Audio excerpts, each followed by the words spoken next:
Welcome to Shalini ಕೈಪಾಕ. ನಾನು ಇವತ್ತಿನ ವಿಡಿಯೋದಲ್ಲಿ ತೊಗರಿಬೇಳೆ ತಿಳಿ ಸಾಂಬಾರು ಹೇಗೆ ಮಾಡೋದು ಅಂತ ತೋರಿಸ್ತಾ ಇದ್ದೀನಿ. ಟೇಸ್ಟ್ ಅಂತೂ ತುಂಬಾ ಚೆನ್ನಾಗಿರುತ್ತೆ, ಮಾಡೋದು ಕೂಡ ತುಂಬಾ ಸುಲಭ. ಈ ಬೇಸಿಗೆಯಲ್ಲಿ ಹೆವಿ ಮಸಾಲ ಸಾಂಬಾರು ಅಥವಾ ಹೆವಿ ಮಸಾಲ ಐಟಮ್ನ ತಿನ್ನೋದಕ್ಕಾಗಲ್ಲ. ಹಾಗಾಗಿ ಈ ರೀತಿ ತೊಗರಿಬೇಳೆ ತಿಳಿ ಸಾಂಬಾರನ್ನ ಒಂದು ಸಲ ಟ್ರೈ ಮಾಡಿ. ಟೇಸ್ಟ್ ಅಂತೂ ತುಂಬಾ ಚೆನ್ನಾಗಿರುತ್ತೆ. ಈ ತುಂಬ ಬಿಸಿಲಿಗಂತೂ ವಾರದಲ್ಲಿ 2 ಸಲ ಮಾಡ್ಕೊಳ್ತೀರಾ, ಅಷ್ಟು ಚೆನ್ನಾಗಿರುತ್ತೆ. ಬನ್ನಿ ಹೇಗೆ ಮಾಡೋದು ಅಂತ ನೋಡೋಣ. ಮೊದಲು ಒಂದು ಕುಕ್ಕರ್ ತೊಗೊಂಡಿದ್ದೀನಿ. ಕುಕ್ಕರ್ಗೆ 1 ಕಪ್ ಆಗುವಷ್ಟು ತೊಗರಿಬೇಳೆನ ಹಾಕಿ 2ರಿಂದ 3 ಸಲ ಚೆನ್ನಾಗಿ ತೊಳೆದು ಇಟ್ಕೋಬೇಕು. 1 ಕಪ್ ತೊಗರಿಬೇಳೆಗೆ 4 ಕಪ್ ಆಗುವಷ್ಟು ನೀರನ್ನು ಹಾಕ್ಕೊಳ್ತಾ ಇದ್ದೀನಿ. ತೊಗರಿಬೇಳೆ ಪರ್ಫೆಕ್ಟ್ ಕನ್ಸಿಸ್ಟೆನ್ಸಿಲಿ ಬೇಯುತ್ತೆ. ಸ್ವಲ್ಪ ಉಪ್ಪು, 1 ಚಿಟಿಕೆ ಆಗುವಷ್ಟು ಅರಿಶಿನ, 1 ಸ್ಪೂನ್ ಆಗುವಷ್ಟು ಎಣ್ಣೆ ಹಾಕ್ಕೊಂಡು ಈ ರೀತಿ ಚೆನ್ನಾಗಿ ಮಿಕ್ಸ್ ಮಾಡ್ಕೋಬೇಕು. ಮಿಕ್ಸ್ ಮಾಡಿದ್ಮೇಲೆ ಲಿಡ್ಡನ್ನು ಕ್ಲೋಸ್ ಮಾಡಿ 3 ಅಥವಾ 4 ವಿಷಲ್ ಹಾಕಿಸ್ಕೋಬೇಕು. ನೋಡಿ, ತೊಗರಿಬೇಳೆ ಈ ರೀತಿ ಸಾಫ್ಟಾಗಿ ಮೊಸರು ಥರ ಆಗಿರಬೇಕು, ಆ ರೀತಿ ಬೇಯಿಸ್ಕೋಬೇಕು. ಇವಾಗ ಬೇಯಿಸ್ಕೊಂಡಾದ್ಮೇಲೆ ಸ್ಪೂನಲ್ಲಿ ಅಥವಾ ಒಂದು ಸ್ಮ್ಯಾಶರಿಂದ ಜಸ್ಟ್ 1 ನಿಮಿಷ ಸ್ಮ್ಯಾಶ್ ಮಾಡಿಕೊಂಡ್ರೆ ಆಯಿತು. ಈ ರೀತಿ ಸ್ಮ್ಯಾಶ್ ಮಾಡಿಕೊಂಡ್ರೆ ಫುಲ್ಲು ನೈಸಾಗಿ ಕಲಸೋಗೋ ಥರ ಆಗುತ್ತೆ. ಈ ಕನ್ಸಿಸ್ಟೆನ್ಸಿಲಿ ಇದ್ದರೆ ತೊಗರಿಬೇಳೆ ತಿಳಿ ಸಾಂಬಾರಿಗೆ ಟೇಸ್ಟು ತುಂಬಾ ಚೆನ್ನಾಗಿರುತ್ತೆ. ಇವಾಗ ನೋಡಿ, ತೊಗರಿಬೇಳೆನ ಬೇಯಿಸಿ ರೆಡಿ ಮಾಡಿ ಇಟ್ಕೊಂಡಿದ್ದೀನಿ. ಈ ಕಡೆ ಒಂದು ಬಟ್ಲಿಗೆ ಚಿಕ್ಕ ಸೈಜ್ ನೆಲ್ಲಿಕಾಯಿ ಗಾತ್ರದಷ್ಟು ಹುಣಸೆಹಣ್ಣನ್ನು ನೆನೆಸಿ ಇಟ್ಕೊಂಡಿದ್ದೀನಿ. ಇವಾಗ ಒಂದು ಪಾತ್ರೆಗೆ ಒಗ್ಗರಣೆ ಹಾಕೋಬೇಕು. 2ರಿಂದ 3 ಸ್ಪೂನ್ ಎಣ್ಣೆ ಹಾಕೋಬೇಕು. ಜಾಸ್ತಿ ಎಣ್ಣೆ ಹಾಕೋಬಾರ್ದು, ತಿಳಿ ಸಾಂಬಾರಿಗೆ ಟೇಸ್ಟು ಚೆನ್ನಾಗಿರಲ್ಲ. 2 ಹಸಿಮೆಣಸಿನ್ಕಾಯಿನ ಈ ರೀತಿ 4 ಭಾಗಗಳಾಗಿ ಕಟ್ ಮಾಡಿಕೊಂಡು ಹಾಕ್ಕೊಂಡು ಚೆನ್ನಾಗಿ 1 ನಿಮಿಷ ಲೋ ಫ್ಲೇಮಲ್ಲಿ ಫ್ರೈ ಆದಮೇಲೆ 1 ದಪ್ಪ ಸೈಜ್ ಬೆಳ್ಳುಳ್ಳಿನ ಸಿಪ್ಪೆ ತೆಗೆದು ಈ ರೀತಿ ಜಜ್ಜಿ ಹಾಕ್ಕೊಳ್ತಾ ಇದ್ದೀನಿ. ಅರ್ಧ ಸ್ಪೂನ್ ಜೀರಿಗೆ, ಅರ್ಧ ಸ್ಪೂನ್ ಸಾಸಿವೆ, 2ರಿಂದ 3 ಕಡ್ಡಿಯಷ್ಟು ಕರಿಬೇವಿನ ಎಲೆ ಹಾಕ್ಕೊಂಡು ಈ ರೀತಿ ಒಗ್ಗರಣೆಯಲ್ಲಿ ಚೆನ್ನಾಗಿ ಫ್ರೈ ಮಾಡ್ಕೋಬೇಕು. ಒಗ್ಗರಣೆನ ಸೀಸ್ಕೊಳ್ಳೋದಕ್ಕೆ ಹೋಗಬಾರ್ದು, ಮೀಡಿಯಮ್ ಫ್ಲೇಮಲ್ಲಿ ಇಟ್ಕೊಂಡು ಒಗ್ಗರಣೆ ಚೆನ್ನಾಗಿ ಫ್ರೈ ಮಾಡಿಕೊಂಡು ಸ್ವಲ್ಪ ಹಿಂಗ್ ಪೌಡರ್ನ ಸೇರಿಸ್ಕೊಳ್ತಾ ಇದ್ದೀನಿ. ಹಿಂಗ್ ಪೌಡರು ಡೈಜೆಷನ್ಗೆ ತುಂಬಾ ಒಳ್ಳೆಯದು. ಇವಾಗ ಚೆನ್ನಾಗಿ ಒಗ್ಗರಣೆ ಬೆಳ್ಳುಳ್ಳಿ ಎಲ್ಲ ಫ್ರೈ ಆದಮೇಲೆ 1 ದಪ್ಪ ಸೈಜ್ ಈರುಳ್ಳಿನ ಈ ರೀತಿ ತೆಳುವಾಗಿ ಹೆಚ್ಚಿ ಹಾಕ್ಕೊಳ್ತಾ ಇದ್ದೀನಿ. ಈರುಳ್ಳಿನ 2ರಿಂದ 3 ನಿಮಿಷ ಲೋ ಫ್ಲೇಮಲ್ಲಿ ಫ್ರೈ ಮಾಡ್ಕೋಬೇಕು. ಹಸಿ ವಾಸನೆ ಹೋಗೋವರೆಗೂ ಕಡಿಮೆ ಉರಿಲಿ ಒಗ್ಗರಣೆಯಲ್ಲಿ ಚೆನ್ನಾಗಿ ಫ್ರೈ ಮಾಡ್ಕೋಬೇಕು. ನೋಡಿ, ಈ ರೀತಿ ಲೈಟಾಗಿ ಕಲರ್ ಚೇಂಜ್ ಆದರೆ ಸಾಕು.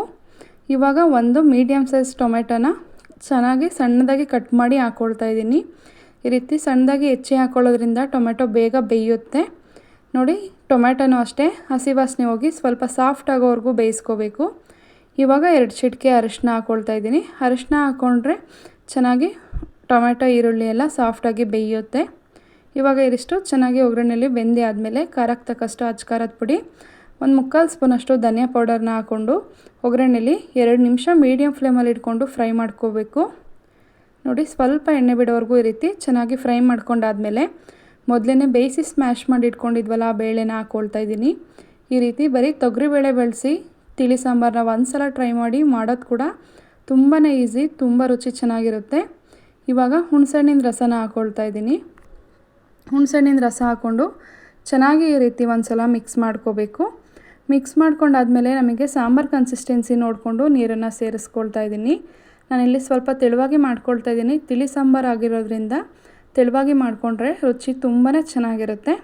ನೀವು ಕನ್ಸಿಸ್ಟೆನ್ಸಿ ನೋಡಿಕೊಂಡು ಸಾಂಬಾರನ್ನ ಮಾಡ್ಕೊಳ್ಳಿ. ನಾನಿಲ್ಲಿ ವೈಟ್ ರೈಸಿಗೆ ಮಾಡ್ತಾ ಇರೋದ್ರಿಂದ ಸ್ವಲ್ಪ ತೆಳುವಾಗಿ ಮಾಡ್ಕೊಳ್ತಾ ಇದ್ದೀನಿ. ನೋಡಿ, ಈ ರೀತಿ ಚೆನ್ನಾಗಿ ಸಾಂಬಾರಿಗೆ ನೀರು ಹಾಕ್ಕೊಂಡು ಹೊಂದಿಸ್ಕೋಬೇಕು. ಈ ಕನ್ಸಿಸ್ಟೆನ್ಸಿಯಲ್ಲಿ ಸಾಂಬಾರನ್ನ ಮಾಡ್ಕೊಂಡಿದ್ದೀನಿ, ತುಂಬ ಗಟ್ಟಿಯಾಗಿ ಮಾಡ್ಕೊಂಡಿಲ್ಲ. ಬೇಯಿಸ್ತಾ ಸ್ವಲ್ಪ ಸಾಂಬಾರು ಗಟ್ಟಿಯಾಗುತ್ತೆ. ಕನ್ಸಿಸ್ಟೆನ್ಸಿ ನೋಡಿ ಮಾಡಿಕೊಂಡು ಒಂದು ಮುಚ್ಚಳ ಮುಚ್ಚಿ 4ರಿಂದ 5 ನಿಮಿಷ ಕುದಿಯೋದಕ್ಕೆ ಬಿಡಬೇಕು. ನೋಡಿ, ಈ ರೀತಿ ಚೆನ್ನಾಗಿ ಕುದಿಬೇಕು. ಕುದಿಯೋ ಕನ್ಸಿಸ್ಟೆನ್ಸಿಲಿ ಬಂದಾಗ 1 ಸಲ ಮಿಕ್ಸ್ ಮಾಡ್ಕೋಬೇಕು. ನಾನು ಇದಕ್ಕೆ ಯಾವುದೇ ರಸಮ್ ಪೌಡರ್ ಆಗಿರ್ಬೋದು, ಬೇರೆ ಯಾವ ಪೌಡರ್ನೂ ಕೂಡ ಹಾಕಿಲ್ಲ. ಟೇಸ್ಟು ತುಂಬಾ ಚೆನ್ನಾಗಿರುತ್ತೆ. ಇವಾಗ ರುಚಿ ನೋಡಿಕೊಂಡು ಬೇಕು ಅಂತಂದರೆ ಸ್ವಲ್ಪ ಉಪ್ಪನ್ನ ಹಾಕ್ಕೊಂಡು ಚೆನ್ನಾಗಿ ಕುದಿಸ್ಕೋಬೇಕು. ಒಂದು 2 ನಿಮಿಷ ಕುದಿಸ್ಕೋಬೇಕು. ಟೋಟಲಾಗಿ ಒಂದು 6ರಿಂದ 7 ನಿಮಿಷ ಸುತ್ತ ನೊರೆ ಎಲ್ಲ ಕಡಿಮೆ ಆಗೋವರೆಗೂ ಕುದಿಸ್ಕೊಂಡ್ರೆ ಸಾಕು. ಟೇಸ್ಟು ತುಂಬಾ ಚೆನ್ನಾಗಿರುತ್ತೆ. ಇವಾಗ ನೋಡಿ, ಸಾಂಬಾರು ಚೆನ್ನಾಗಿ ಕುದಿ ಬಂದಿದೆ. ಇವಾಗ ಸ್ಟವನ್ನು ಆಫ್ ಮಾಡಿ ಕೊತ್ತಂಬರಿ ಸೊಪ್ಪನ್ನು ಹಾಕೋಬೇಕು. ಕೊತ್ತಂಬರಿ ಸೊಪ್ಪು ಹಾಕ್ಕೊಂಡು ಚೆನ್ನಾಗಿ ಮಿಕ್ಸ್ ಮಾಡಿಕೊಂಡ್ರೆ ಆಯಿತು. ತುಂಬಾ ಟೇಸ್ಟಿಯಾಗಿರೋ ತೊಗರಿಬೇಳೆ ತಿಳಿ ಸಾಂಬಾರು ರೆಡಿ. ಇವಾಗ ನೋಡಿ, ಇಲ್ಲಿ ನಾನು ಸರ್ವ್ ಮಾಡಿ ತೋರಿಸ್ತಾ ಇದ್ದೀನಿ. ಬಿಸಿ ಅನ್ನ ಕೂಡ ರೆಡಿಯಾಗಿದೆ, ಸಾಂಬಾರು ಕೂಡ ರೆಡಿಯಾಗಿದೆ. ಅನ್ನದ ಜೊತೆ ತುಪ್ಪನ ಸೇರಿಸ್ಕೊಳ್ತಾ ಇದ್ದೀನಿ. ಬಿಸಿ ಅನ್ನ, ಬಿಸಿ ರಸಮ್, ತುಪ್ಪಗಂತೂ ತುಂಬಾ ಚೆನ್ನಾಗಿರುತ್ತೆ. ನೋಡಿದ್ರಲ್ವ, ತೊಗರಿಬೇಳೆ ತಿಳಿ ಸಾಂಬಾರನ್ನ ತುಂಬ ಸುಲಭವಾಗಿ ತುಂಬ ಟೇಸ್ಟಿಯಾಗಿ ಹೇಗೆ ಮಾಡೋದು ಅಂತ. ಈ ವಿಡಿಯೋ ನಿಮಗೂ ಕೂಡ ಇಷ್ಟ ಆಗಿದ್ರೆ ದಯವಿಟ್ಟು ನಿಮ್ಮ ಫ್ರೆಂಡ್ಸ್ ಫ್ಯಾಮಿಲಿ ಜೊತೆ ಶೇರ್ ಮಾಡಿ. ದಯವಿಟ್ಟು ನನ್ನ ಚಾನಲ್ನ ಸಬ್ಸ್ಕ್ರೈಬ್ ಮಾಡಿಕೊಂಡು ಸಪೋರ್ಟ್ ಮಾಡಿ. Thank you.